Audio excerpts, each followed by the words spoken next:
بسم اللہ الرحمن الرحیم نحمده ونصلی علی رسولہ الکریم اما بعد فاعوذ باللہ من الشیطان الرجیم بسم اللہ الرحمن الرحیم۔ نیت کرنے کا بیان۔ مسئلہ نمبر 11 سے 15۔ زبان سے نیت کرنا ضروری نہیں ہے۔ نماز کے لیے جو نیت عام لوگوں میں مشہور ہے لمبی چوڑی نیت کرنا، اس کا کہنا ضروری نہیں ہے، بلکہ دل میں اتنا سوچ لے کہ میں آج ظہر کی نماز پڑھتی ہوں، فرض پڑھتی ہوں یا سنت پڑھتی ہوں، تو یہ سوچ لے کہ ظہر کی سنت پڑھتی ہوں، اور اگر فرض ہے تو یہ سوچ لے کہ فرض پڑھتی ہوں، اسی طرح عصر، فجر، مغرب اور عشاء کی، بس اتنا خیال کر کے اللہ اکبر کہہ کے ہاتھ باندھ لے تو نماز ہو جائے گی۔ یہ جو لمبی چوڑی نیت لوگوں میں مشہور ہے، اس کا کہنا ضروری نہیں ہے، ضروری نہیں ہے۔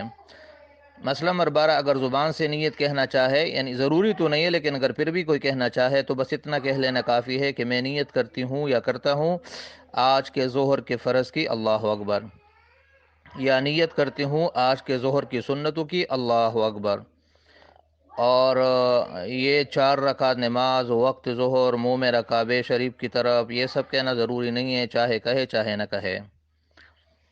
مسئلہ نمبر 13، اگر دل میں تو یہی خیال ہے کہ میں ظہر کی نماز پڑھتی ہوں لیکن ظہر کی جگہ زبان سے عصر کا وقت نکل گیا تو بھی نماز ہو جائے گی، کیونکہ اعتبار زبان کا نہیں ہے، اعتبار دل کا ہے۔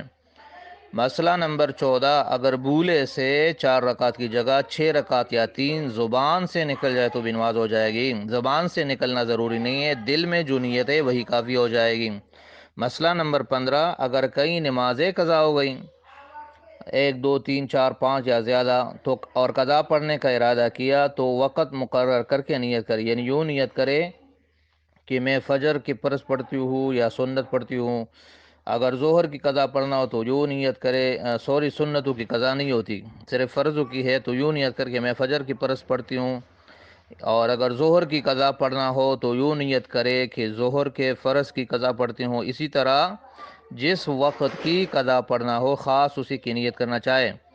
اگر فقط اتنی نیت کر لی کہ میں قضا نماز پڑھتی ہوں اور ظہر، عصر یا مغرب کا تذکرہ نہیں کیا، اس وقت کی نیت نہیں کی، تو قضا صحیح نہیں ہوگی، پھر سے پڑھنی پڑے گی۔ تو یہ آج کے مسائل ہے، اس کو اچھی طرح یاد کر لے، باقی انشاءاللہ اگلے سبق میں پڑھ